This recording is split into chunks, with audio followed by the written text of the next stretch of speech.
എനിക്ക് പേഴ്സണലി ഞാൻ കാണണം എന്ന് ആഗ്രഹിച്ച പേഴ്സണലി കണ്ടിട്ടില്ല. ഈ ഇദ്ദേഹത്തിൻ്റെ ഇൻ്റർവ്യൂ ശ്രീകലയാണ് കൊണ്ടുപോയത്. അപ്പോൾ എനിക്ക് ഏറ്റവും കൂടുതൽ വിഷമം തോന്നിയിരുന്നു ഈ കുട്ടികളെ രണ്ടുപേരെ കാണാൻ പറ്റിയില്ല എന്നുള്ളത്. ഭയങ്കരമായിട്ടും ഈ വേദിയിൽ താങ്കളിത് വളരെയധികം അർഹിക്കുന്നുണ്ട്. എല്ലാവിധ ആശംസകളും. B.Ed കഴിഞ്ഞ് നേരെ തമിഴ്നാട്ടിലോട്ടാണ് പോയത്. വീട്ടിലെ പ്രഷറൊക്കെ കൊണ്ട് അങ്ങനെ പോയതാണ്. ഇതുപോലെ യൂട്യൂബ് വീഡിയോ കണ്ടിട്ട് കോമ്പറ്റേറ്റീവ് ക്രാക്കറിൻ്റെ യൂട്യൂബ് വീഡിയോ ഞാൻ കണ്ടിരുന്നു. എൻ്റെ ഫ്രണ്ടും സജസ്റ്റ് ചെയ്തു നല്ല ക്ലാസ്സുകളാണെന്ന്.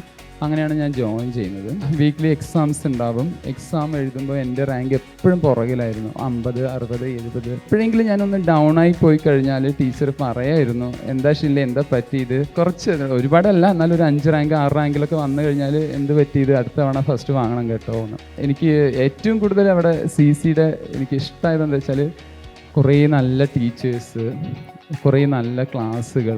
ശരിക്കും എന്താ പറയുക, ഒരു ഓൺലൈൻ സ്ഥാപനത്തിൽ നിന്ന് ഇങ്ങനെ ഇത്രയധികം സപ്പോർട്ട് ഞാൻ ഒരിക്കലും പ്രതീക്ഷിച്ചിരുന്നില്ല. CCയുടെ ഒരു ബ്രാൻഡ് അംബാസിഡർ പോലെയാണ് ഇപ്പം ഞാൻ.